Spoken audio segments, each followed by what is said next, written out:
recording this. Just remember, all these recordings are up on the member site for you to watch. The last 6 or 7 years of recordings are up on there to watch. So if you asked a question and you weren't able to get on, you can always listen to the recording. It should be up tonight. All right, so remember, cheek swabs are now available again. You can see on the member site, the home page, as well as the cheek swab page, as well as the testing page, that you can do cheek swabs, and you can pay for them right on the site too. If you don't have cheek swabs, you can order them right off of there too and fill out the cheek swab form. All self explained in there. So look at the expanded protocols on our site. And please discontinue emailing questions. If you email questions, they're probably not going to get on here. So please send in the questions on that bottom blue box where it says questions. Remember that all our full members have access to all our courses, so take advantage of that as well. And remember, our blog is now only on our member site. Our blog is not on our main site anymore. So for those who haven't been connected to us lately, we have had the onslaught of a lawsuit from the Minnesota Medical Board and the FDA coming down on us with our store and putting in any information on fenbendazole or any claims in any of our blog posts for that this can be good for cancer care. Even the posts that I had, which you can see them, they're still all live on our member site.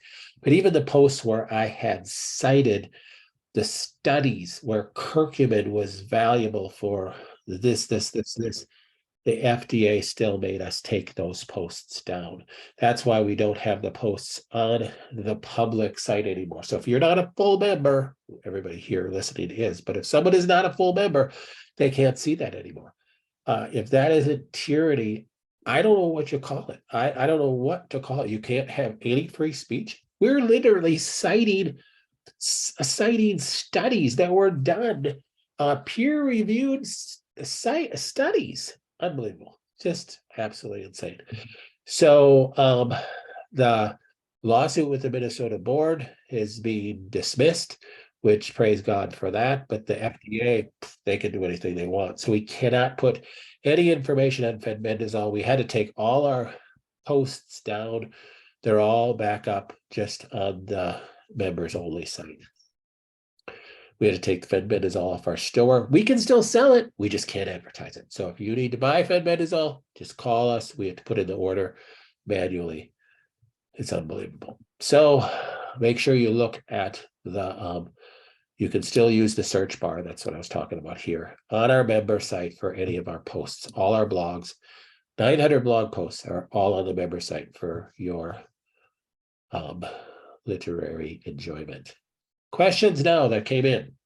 Just got my vitamin D test back and it was 55.8. I am taking 3 vitamin ADK complete or ADK avail. Do I need to increase my dose? So 55.8, I wouldn't consider that low. I would not add any more vitamin D if this was me.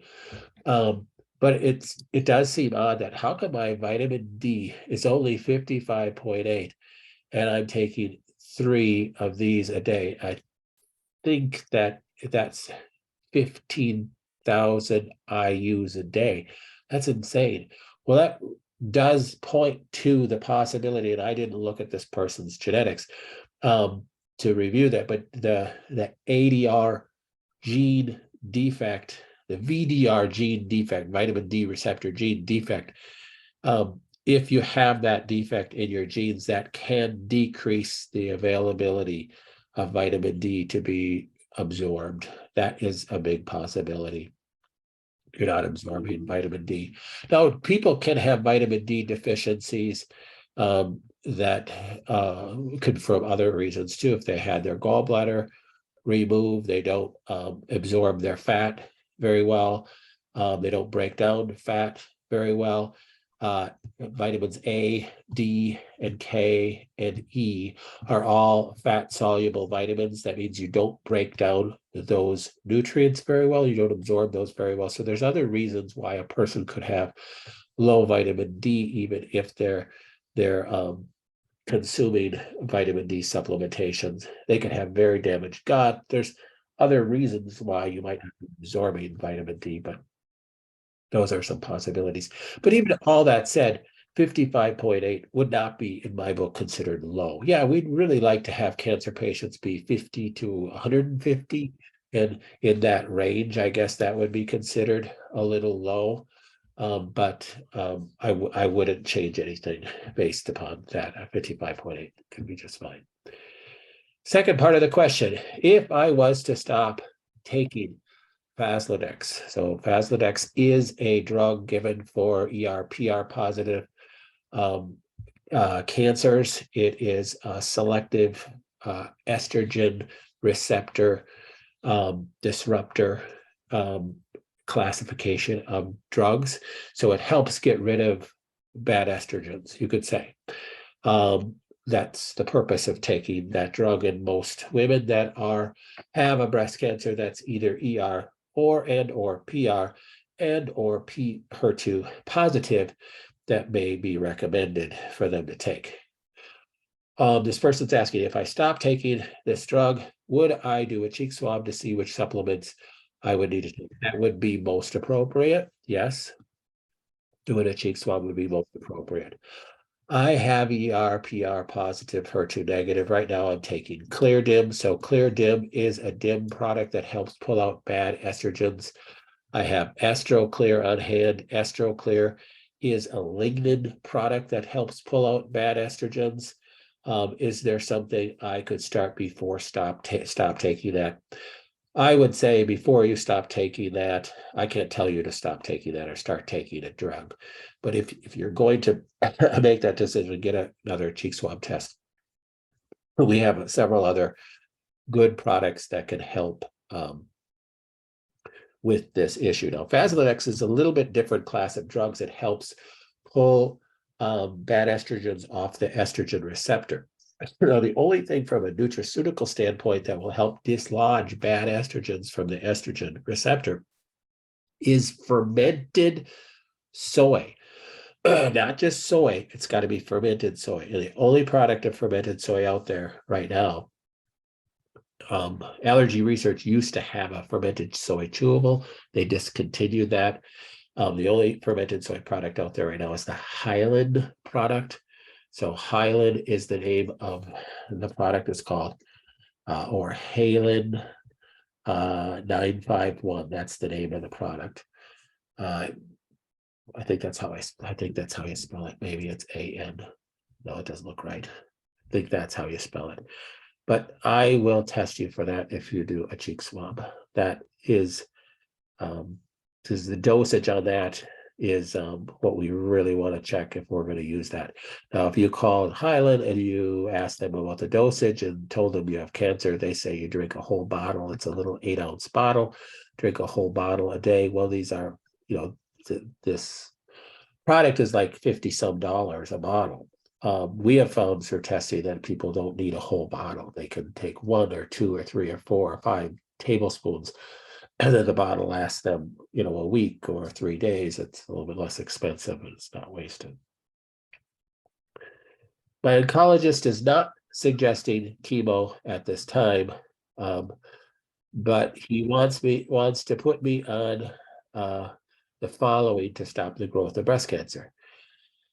Kisqali is the CDK4/6 inhibitor pill. It blocks the growth of signal cells in the cancer cells and tells them to stop going into growth cycle.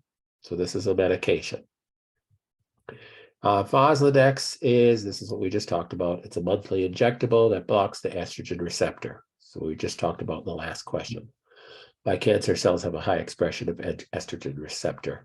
This drug will block that by kicking estrogen off the receptor. And we just talked about the only other thing that does that is the Hyland 951, the fermented soy.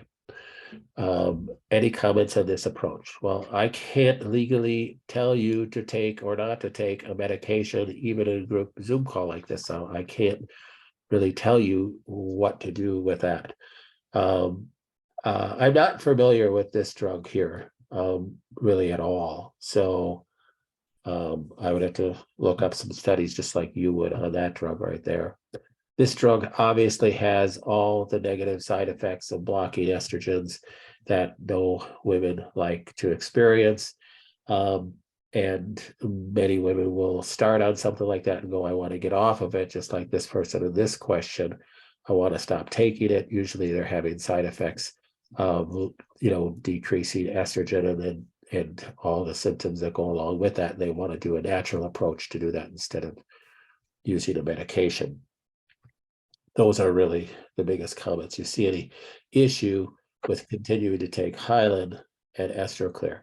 You can, even if you decide to go on Faslodex, you can still take these nutrients. So Hyland 951 is a complete food-based product. So there's no interactions with Hyland whatsoever.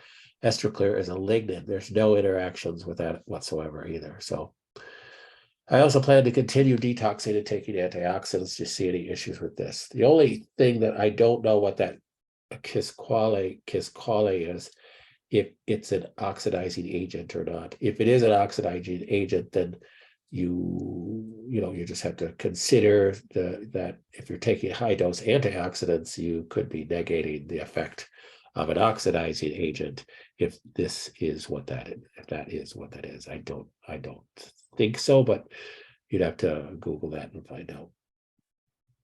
Are you familiar with mistletoe IV therapy? Yes, very familiar with that. So I have a provider here that does that. So mistletoe IV therapy is typically giving, you can give mistletoe IV or mistletoe injections into your belly. The benefit of mistletoe injections is you can do it from home. The benefit from mistletoe IV, you're getting much higher dose mistletoe. It's stimulating an immune reaction is what it is. So some people have very good results from that. Is there downsides to it? I don't really think so. I mean, I've known people that have reacted negatively to it, but you'll know that it's not like it's going to hurt you, long term, but they just had to stop taking it. So, but other than that, no. Also, does Betagene lower sugar, among other things? Betagene, I don't think that Betagene is not going to be a strong glucose inhibitor in the bloodstream. So if you did, let's say, a glucometer test and your glucose was, I don't know, let's say, 87, and you took some Betagene, is it going to decrease your blood glucose? I don't believe so. I didn't see anything on it lowering blood glucose.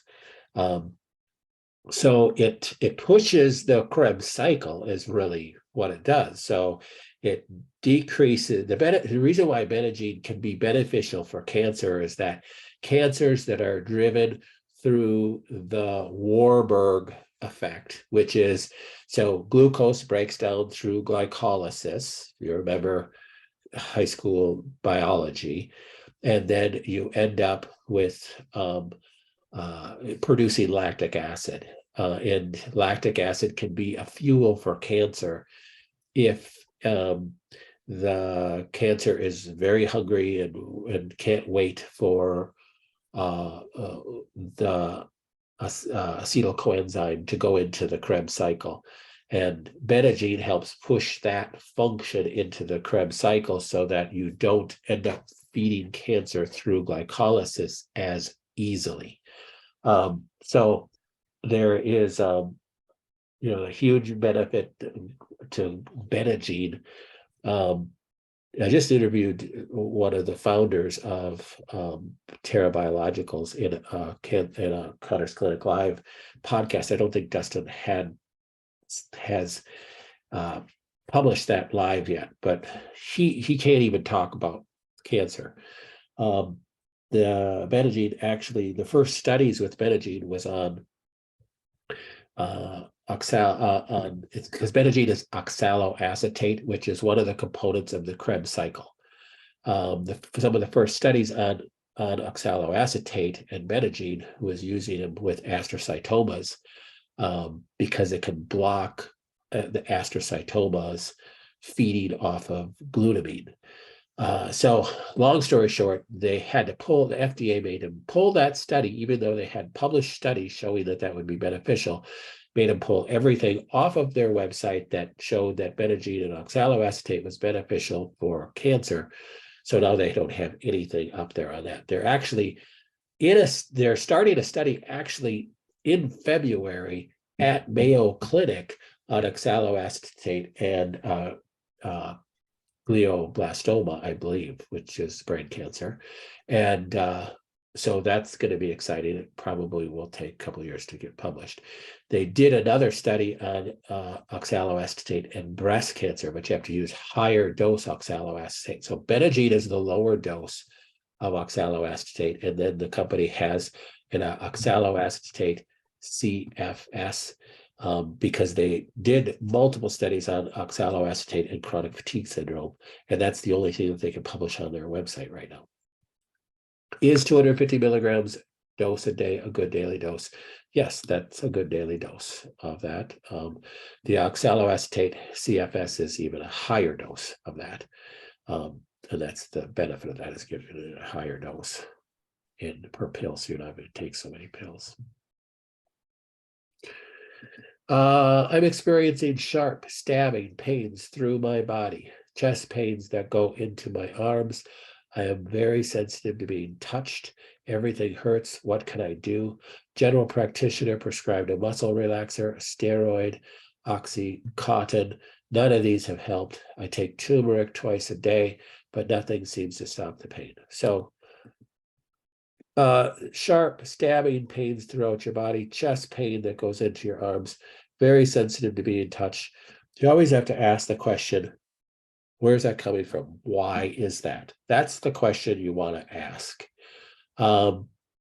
If you have not done a cheek swab asking about this specifically, please do a cheek swab asking about this specifically, because I would, that would help get to the bottom of that.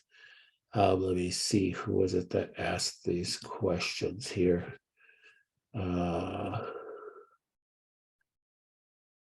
Nope, this person has not done a cheek swab real recently. We should do another one to get to the bottom of that. So what could be causing this? Could cancer be causing this sharp stabbing pains through the body? Well, it depends on where the cancer is. Of course, has brain cancer, absolutely. So if you have stabbing pains throughout your whole body, you have to think of, it has to be what's called an upper motor neuron lesion. Lesion just means an injury. Okay, so there's something going on with an upper motor neuron. Well, what's that mean? That means the brain and the spinal cord. So if you have metastasis to the spine, there could be pressure on the spinal cord, and then you could have pains anywhere from that point down. So if I have, let's say, metastasis to my T12, my 12th thoracic vertebrae, and it's putting pressure on my spinal cord, I wouldn't get stabbing pains in my arms. I could get pains if it's affecting what are called afferent fibers that are coming back to the brain, if that's what the pressure on the cancer in the spinal cord is pushing on. I could have symptoms that are subjective, meaning pain, numbness, tingling, hot, cold sensations, things like that, but it'd be south of that lesion. It'd be below that lesion. So it could be, if it's T12, it could be in my stomach, it could be in my legs, etc. But I wouldn't be having shoulder pain, I wouldn't be having arm pain. So upper motor neuron lesions in the spinal cord and in the brain. So if I'm having it literally all over my body, you got to start thinking, where else could I, what else could be putting pressure on this nerve?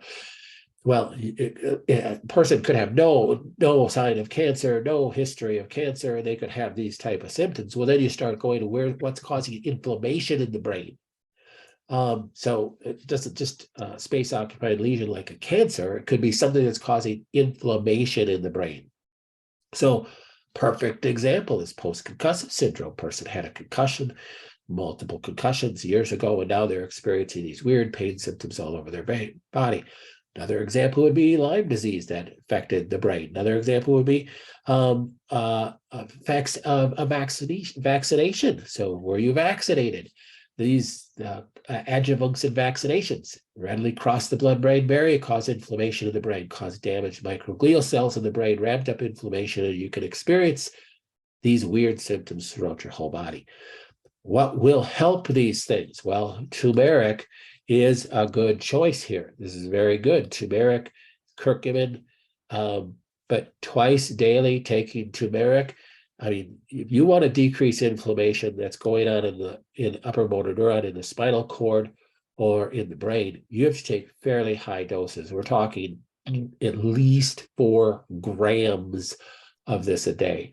Many people will say 8 grams, and you have to add other flavonoids to this. We've spoken a lot about flavonoids. I won't type them out. Resveratrol, green tea extract, EGCG, quercetin, white willow bark, boswellia. These are the flavonoids that have been proven to decrease inflammation in the brain and the spinal cord.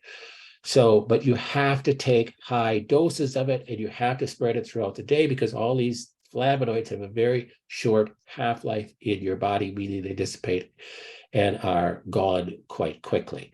So, so if you have like TumeroClear or you have CurcuClear, you need to be taking like maybe 1 an hour to get ahead of this and knock this down. Matter of fact, if a muscle relaxer didn't help, and if a steroid didn't help, and if Oxycontin didn't help, that even points more towards brain inflammation and microglial priming, because all the studies that were funded through billions of dollars into the post-concussive study that have been done with inflammation of the brain and microglial priming, brain damage. Matter of fact, I have several videos on this that you can watch in I know they're in the courses, and I know they're in blog posts. They found that these drugs don't really work very well. What worked is the flavonoids.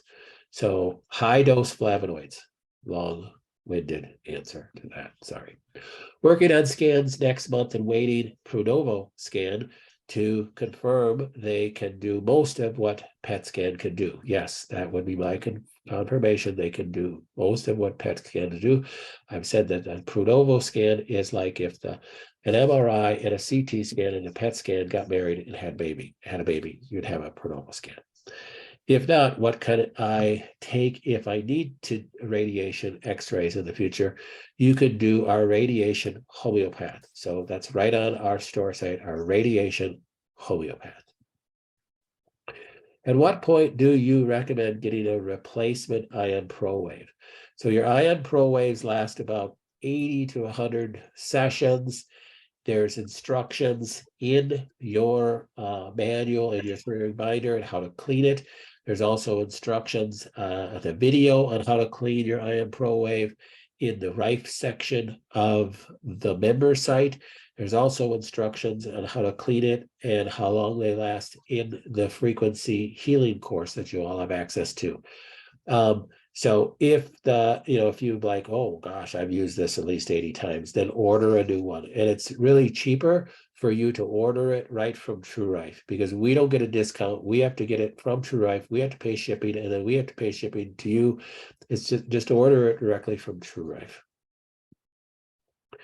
Are there any Rife products you recommend that will go higher frequencies, those currently only possible via F122 bulb setting without doing a foot bath? No, in order to do the higher 30, 40,000 hertz settings, you have to use the foot bath, and that's what's in the foot bath programs. Are you able to name any nonprofit organizations dedicated to researching alternative cancer treatments? I don't know. I don't know of any. I wish I did, and it's probably because I haven't looked. So, might be a good idea to. If you guys come up with anything, let me know. If appropriate question, are you willing to discuss treatment of your own cancer after it spread to the colon? Did you have an operation to remove it or dissolve it via treatment protocol? And what was your thought process? So I didn't discover my cancer until it was metastasized to my colon. So and did I have an operation? No. There is an operative procedure for my type of cancer, but it is wholly grotesque and it does not work. So that was out of the question. There is a chemotherapy procedure for my type of cancer, but it was by their own admission, horrible statistics. So it was really easy for me to say, forget that. So no, I didn't do any medical care, any standards of care. Now, again, that doesn't mean I'm against standards of care. If my cancer showed great results with chemotherapy, I would have at least considered it.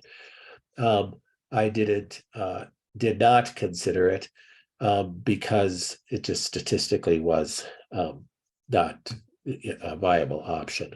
So I did the Rife and did my nutritional protocol was I did Laxat Bloodroot, I did Evolve Immune, I did multiple different supplements. Stayed away from eating a lot of red meat. I didn't eat any dairy products. So that was my protocol. I talk about it about multiple different areas. My new oncologist wants to use targeted hormones for my bilateral ER positive invasive ductal breast cancer and give me Lupron, fluorescent, ribociclib to shrink my tumors and give me more surgical options, still double mastectomy, maybe less radical reconstruction. He said that the drugs would be temporary. What are the risks? Well, again, I'm not a pharmacologist. I'm not an MD. I can't comment on the risks of those drugs, but I do highly suggest you Google them. Just Google them. You can see the risks of these drugs. You can see the side effects of these drugs. That's something that you're gonna have to do your own work on. I'm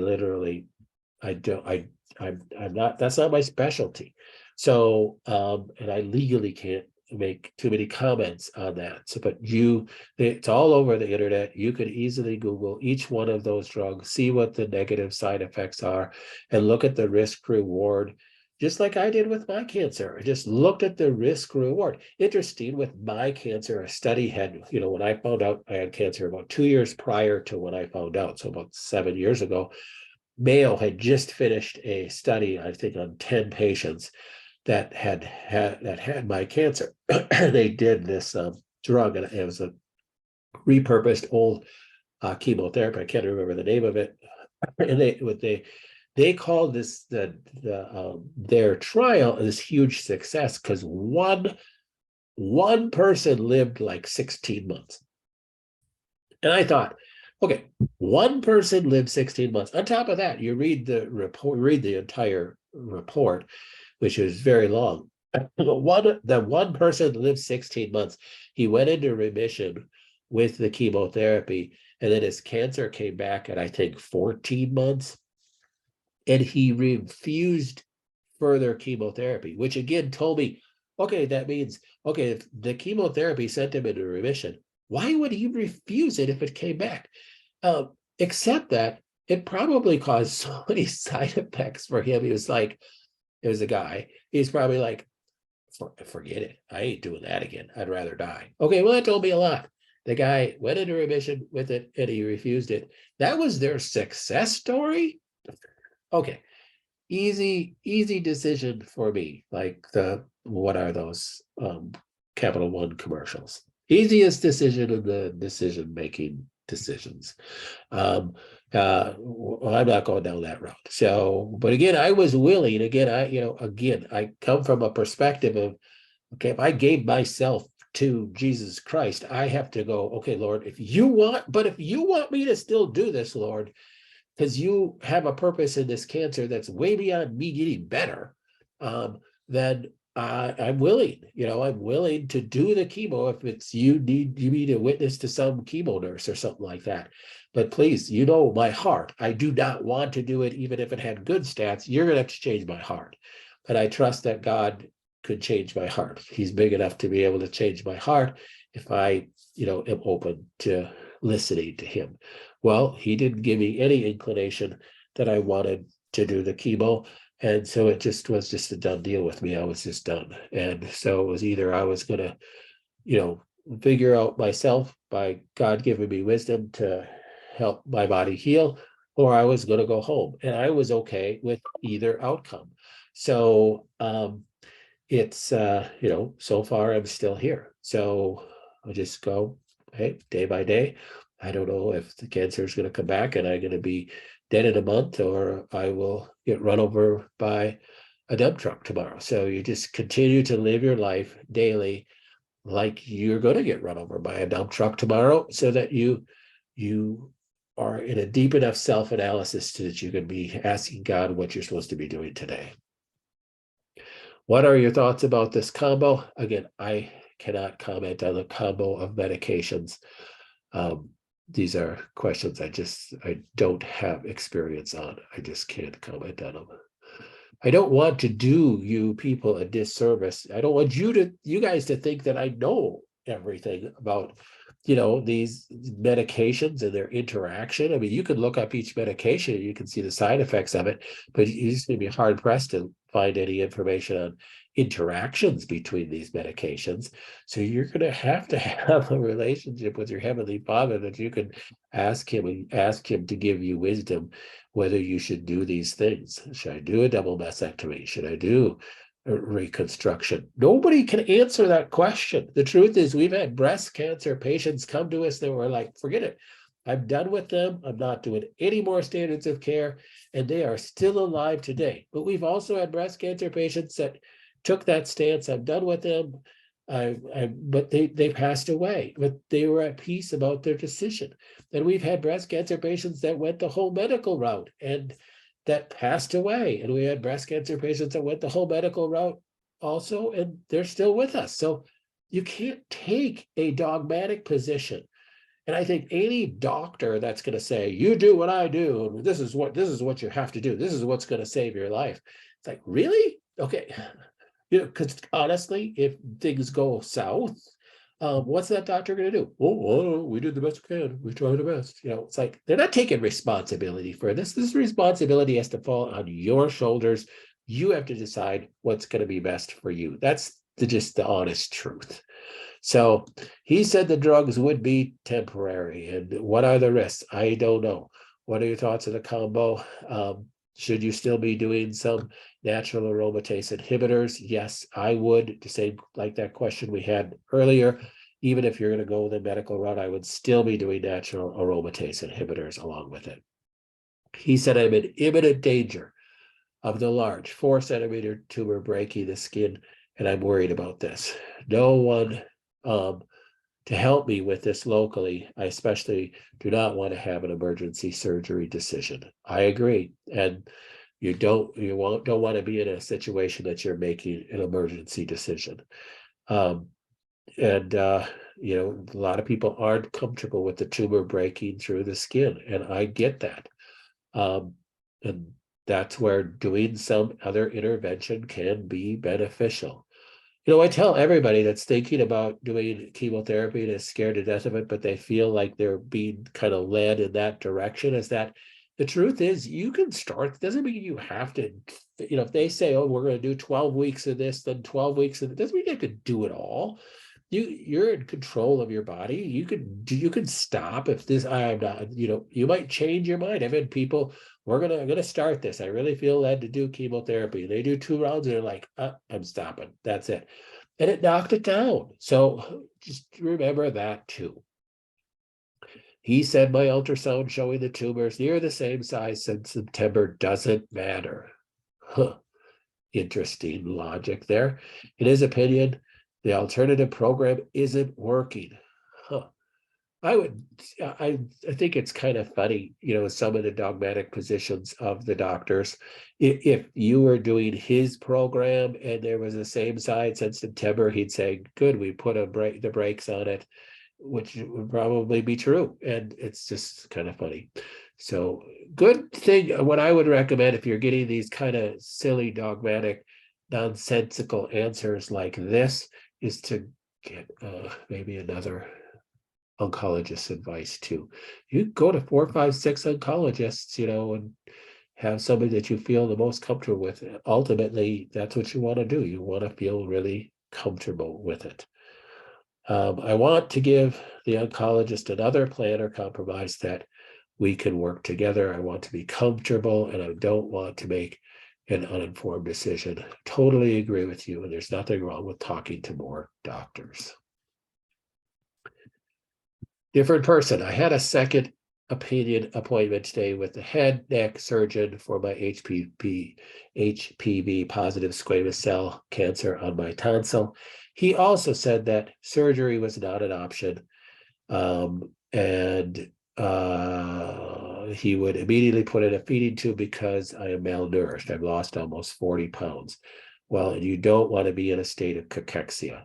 So a feeding tube can have its benefits to get food in you so that you're not continuing to lose weight. And a feeding tube it will not be permanent. My new oncologist mentioned immunotherapy working for this cancer, but that was before today's news, and I don't know what he'll say about the surgeon's evaluation. So immunotherapy is completely different than surgery. Immunotherapy is a drug IV drip that, remember, blocks the PD4 receptor on the T cell so that it will help stimulate an immune response against the cancer. If the surgeon said surgery is not an option, I don't think that has anything to do with immunotherapy being an option or not. So if immunotherapy is an option, that might be a good option to take. I know they use a lot of sugar in feeding tubes. Well, no, feeding tubes, you are putting your food in your feeding tube. You don't have to use their prepared stuff.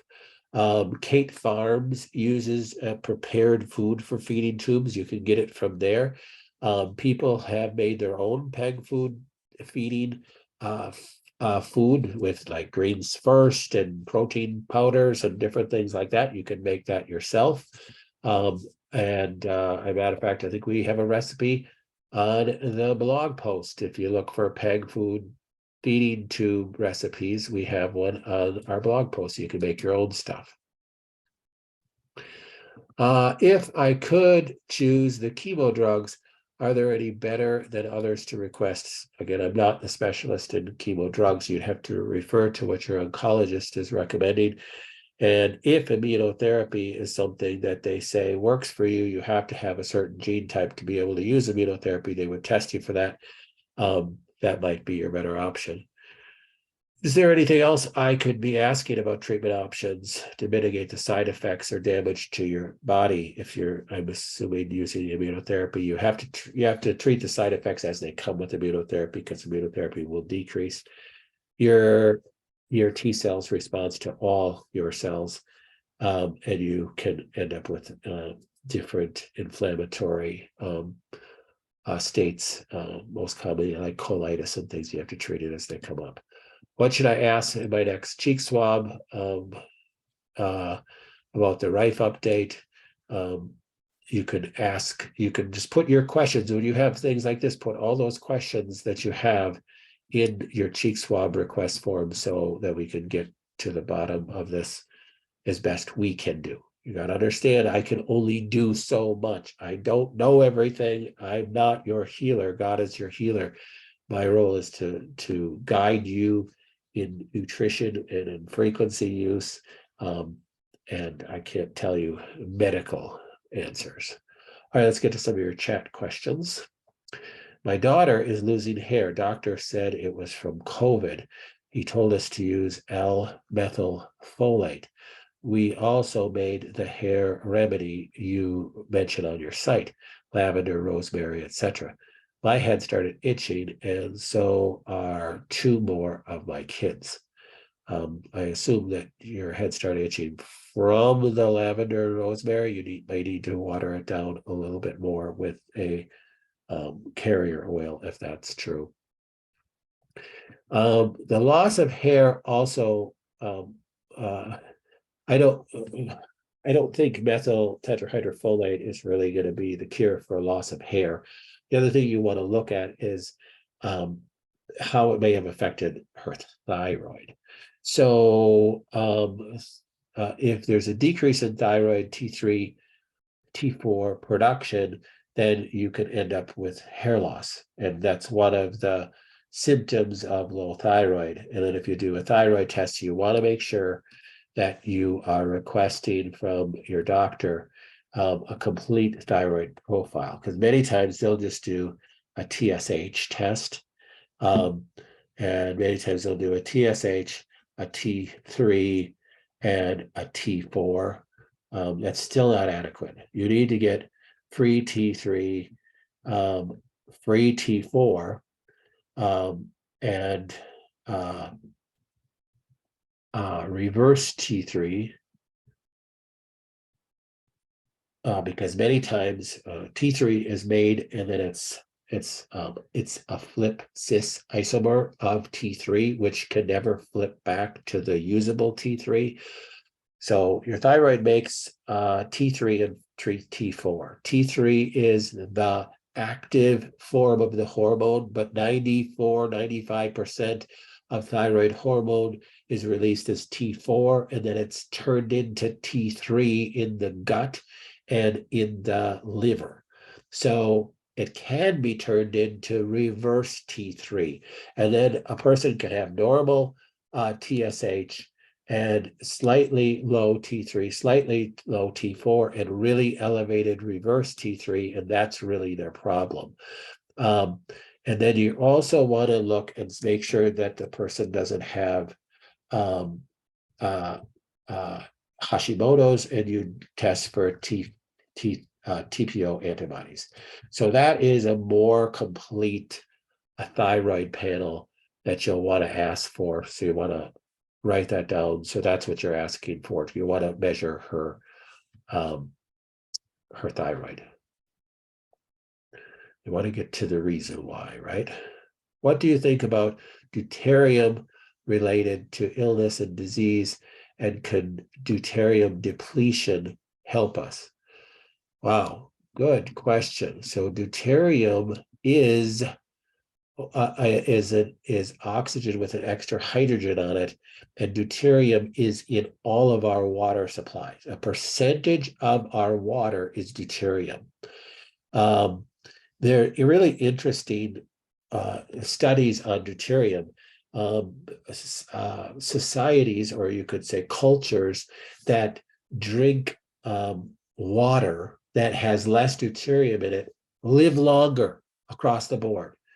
They live longer.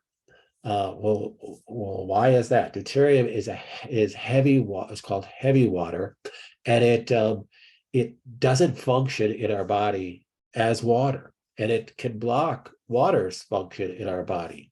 So you can actually buy deuterium depleted water. So where are the societies that drink water? Where is water that has less deuterium in it? All of our water throughout this entire planet has deuterium in it, but there's some water that has less deuterium in it, and that is water that's melted from glacial. It's glacial water. There is a bottled water company called Icelandic. You've heard of Icelandic water. They might sell it in the grocery store. They might sell it at a gas station. Comes in a kind of a square bottle with ridges on it. It is naturally deuterium depleted water. It has a lower content of deuterium in it, and really that there can be benefits to drinking Icelandic water. So deuterium depleted water you could actually buy. There's a there's a process where you can deplete deuterium in the water. It's just quite expensive. And there's been studies where people have used deuterium depleted water with cancer. And some that people have gotten better just using deuterium depleted water. It can be difficult to get. You have to order it, I think, from overseas. I don't think there's a place in the US that makes it, but but you can get slightly deuterium depleted water with Icelandic water. That's one thing I did talk about. What did you do with your cancer? For about a month, I drank Icelandic water, and then we had it on order. You could order it on Amazon. We had it just on a delivery. So it was probably a couple months that we were drinking Icelandic, which is slightly deuterium depleted water. I don't remember the numbers and the scale. I'd have to look that up. But there can be benefits to deuterium depleted water sources. There are small bumps on her head, back to her daughter with hair loss, around 3 total. One of my kids mentioned she has one on her head too. The same child mentioned a bruise feeling. How can we tell if it's COVID or something worse? My poor daughter lost about half of her hair, and losing it most on top of her head near the back. Can't show pictures. You can email me those pictures, and that would be best. Just email them to me. Would a fast be a good idea to help with hair loss or whatever this is? I would say no.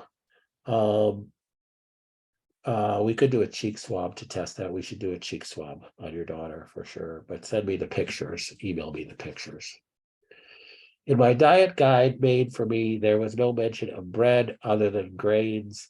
I know wheat is out and must be gluten-free. Is it okay for bread with different ingredients? Well, you have to do a little bit of research on what gluten-free is. So if you're supposed to be on a gluten-free diet, the continuation of the question, my genetic test, is there any way to get back quicker for extra cost, or do they just take a long time? I'm scheduled to get back mid-March. Really would like to know what my genetics are. We can't do that. It doesn't, they put it in the system. There's no way, even with paying extra, you can't do that. So we've asked about that in the past. But if you're supposed to be on a gluten-free diet, then you have to understand what gluten-free is. And there's a lot of different gluten-free options out there for bread, and different companies that are making some fairly good gluten-free bread now too. So, but you want to do some research on what gluten-free is. You are so crazy. I think you spelled crazy. You think you spelled smart wrong there. Thank you. With pressure to get 2 COVID shots in 2021, what is available supplement to counter spike proteins, as I feel these have progressed my cancer? Yeah, I've been careful not to, get harp too much on the COVID vaccines, because we have a number of people that have gotten COVID vaccines. I think, this is my opinion, I think there was a horrible mistake. COVID vaccines are not vaccines whatsoever. They're mRNA tools to damage your body, period. And you don't have to be a conspiracy theorist to see what has taken place in our society with this. A huge spike in cancer and cardiac issues. And if you are in denial of that, you're in denial of reality.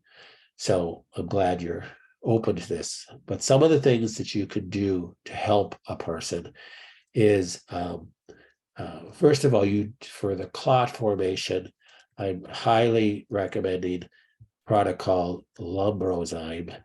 These 2 products here are both US Enzymes products. Nanozyme is the other one. So Lumbrozyme and Nanozyme are 2 good products that are enzymes that will help break down the clot formation that can take place, that can cause cardiac issues. Another good product is Alicidin. I think that's how you Spell it. It's a Premier Research garlic, but you can get garlic really anywhere. You can get garlic over the counter, which is good. Don't buy any other lumbrokinase product, because that's what Lumbrozyme is lumbrokinase. And don't buy any other nattokinase product except these US Enzymes products. These are the absolute cleanest, purest lumbrokinase and nattokinase. Literally nothing else touches it. This is PRL's garlic, which is a blood thinner. So if you're on a blood thinner, you have to be careful of that, taking too much of this. But really, any garlic, any over-the-counter garlic, even that garlic brand, a good product. They're still good products.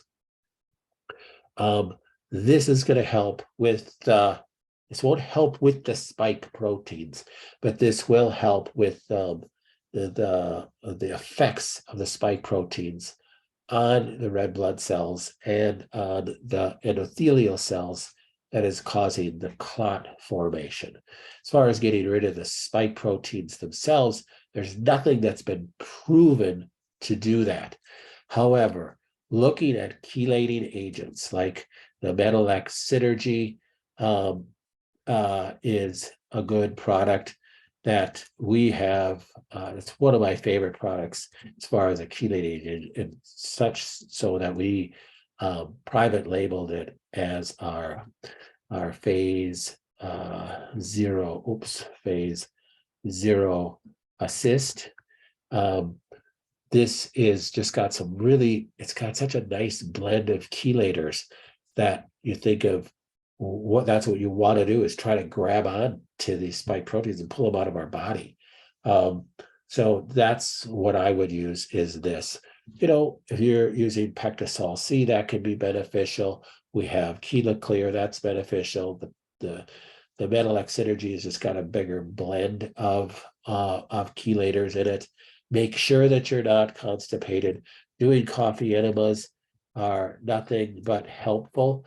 And the reason why coffee enemas are so helpful is because they help stimulate your parasympathetics. That is going to help you get rid of this stuff.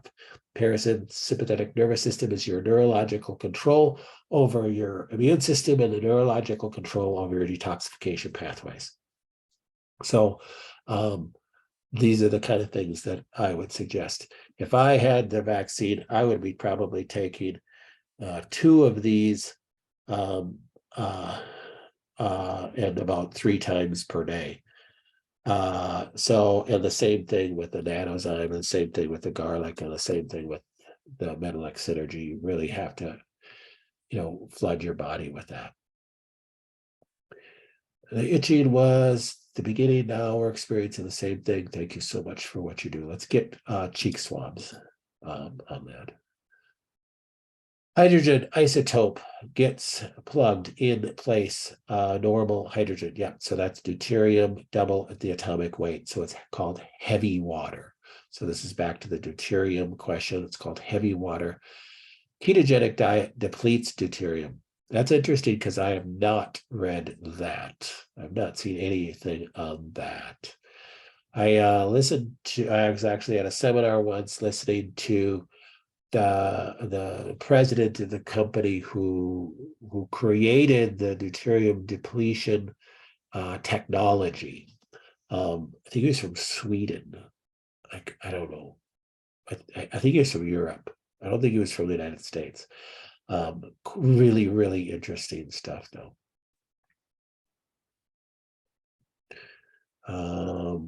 Deuterium. So you can actually make your own deuterium depleted water by taking your water, freezing it, and then I forgot the whole thing. You could get slightly lower deuterium levels in your water by freezing it and then pouring off the water that's not quite frozen, because deuterium depleted water will freeze at a lower freezing point, and you keep doing that over and over till it would be really a pain to do.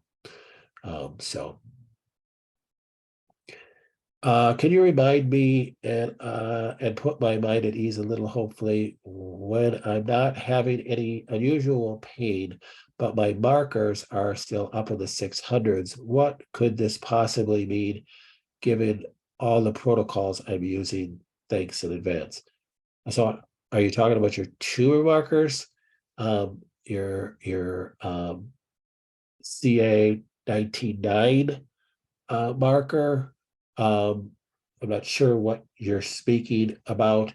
And you do want to, with any blood test like tumor markers, you want to compare that with, your other tests, your CT scans, what your oncologist is saying, and see where you're at. So sometimes tumor markers are stubborn and don't drop very quickly. So just guide that with your subjective findings and other objective findings. You don't ever want to just use one test.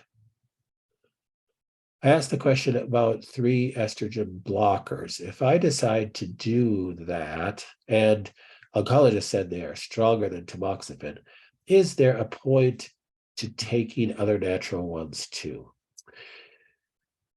Well, yes and no. I mean, maybe not. Maybe you could put a pause on the natural things. If you're going to do those things, it's going to really shut down all your estrogens. The only one that I would suggest that you would do along with it, if you're going to do those, is maybe the Hyalin, because the Hyalin is not an estrogen depleter. The Hyalin dislodges the estrogen from the estrogen beta receptors. And that is key.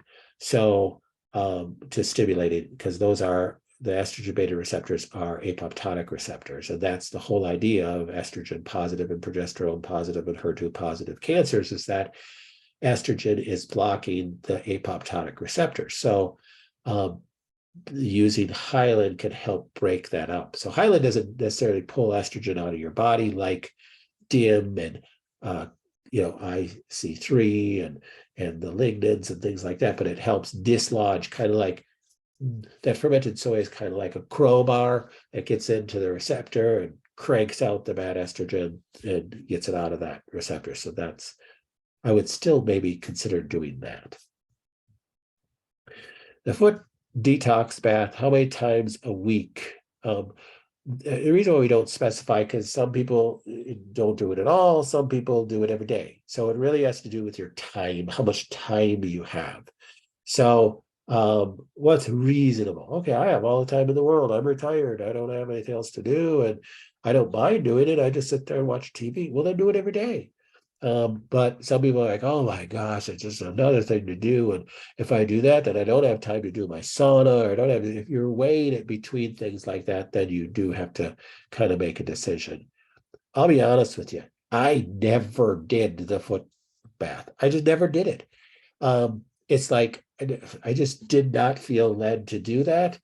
And, some people really feel led to do that. I think it's a great tool, but I'm just being honest with you guys. I didn't do it. I'm just too ADD, ADHD. I couldn't sit there with my foot in a bath. I mean, I can't go on vacation with my wife because I'll sit down at the pool and promise her we're going to sit at the pool, just going to relax. I could sit there 5 minutes without thinking, oh, goodness sakes, I got to get my book on tape and study. I got to go study, and I got to go, I can't do it. I'm just too ADHD. That's just the way God made me. I just can't sit there. That's just me. So when I called the person on the Pronuvo to take place of the PET scan or CT scan, she did not seem like it would show like the PET scanner. They have to be careful what they say. So just so you know that. If I get side effects from the estrogen blockers, do you have protocols for that? Not really, because the side effects that you're going to have from estrogen blockers are because they are doing what they're supposed to do, meaning that they are depleting all your estrogens. And that's what your side effects are. So your side effects are, you don't feel very womanly. You're going to have, dry vaginal tract. You're going to, just not feel good. You're just, there's going to be all these hormonal changes in your body. And some women tolerate that well. It's the same thing with men going on androgen deprivation therapy for prostate cancer. Some men tolerate that pretty well because they really didn't have a whole lot of testosterone before they started. But some men that had a lot of testosterone don't tolerate that well at all, and they just hate it, absolutely hate it. Same thing with women with their estrogen levels. Even if you're gone through menopause and your ovaries aren't producing very much estrogen at all, even if you had your ovaries removed, your adrenal glands are still producing estrogen.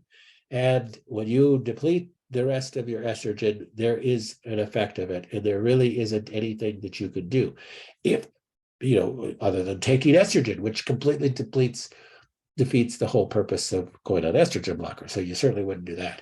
So there really isn't anything that you can really do about that, except maybe some of, I don't know, maybe if you don't feel good, you can use creams, different things like that. But my Dutch test a couple of years ago didn't show screaming high estrogen or bad pathways. I'm wondering if they are going to help. Well, your Dutch test, if you did your Dutch test while you're on those medications, you would see severely depleted estrogen levels. That's the thing. You could do a Dutch test. So a Dutch test is a dried urine hormone test. You could do a Dutch test with a woman who is ER/PR positive, and they could have fairly normal to low 16-hydroxyestrone, which is their bad estrogen, quote unquote, and fairly low 4-hydroxyestrone, which is your other bad estrogen. And then they're going, well, what the heck? Why do I have this cancer then? Okay, remember, you don't have breast cancer because of bad estrogens. Bad estrogens are not causing your breast cancer. Bad estrogens are just limiting apoptosis. So bad estrogens do not cause cancer. So the crazy insanity of somebody, getting estrogen depleting drugs and then thinking that they're solving, that's the total solve of their breast cancer. That's just not true. Your oncologist may lead you to believe that, but then come back with, we need to still do chemotherapy, because chemotherapy can kill cancer. Depleting all your estrogen is not going to kill cancer, but it can, if you're doing other things like the Rife and nutrition, it can help get apoptosis starting. So the tumor can start shrinking because of the other things you're doing, not because of the estrogen depletion.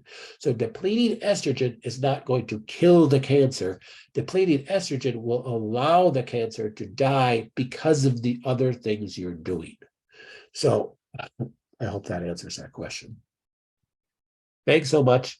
I will try to get all my questions early, but always thinking of everything. I understand. That's why we have the chat open on our member site, because lots of times we're talking about these things and that sparks questions in your head. So that's really good. Luckily, I found a functional doctor here that is familiar with low-dose naltrexone. Good. I think we talked about that last week or the week before, and artemisinin, and can prescribe. If you just want to take artemisinin orally, you don't need a prescription for that. We have artemisinin in our store. Low-dose naltrexone is a drug, and you need that compounded, and you need that prescribed. So that's great. Anything I do will keep you posted, as the Rife is my number one thing. I assume I need to be on the Rife a while before seeing results. Yep, keep up the good work.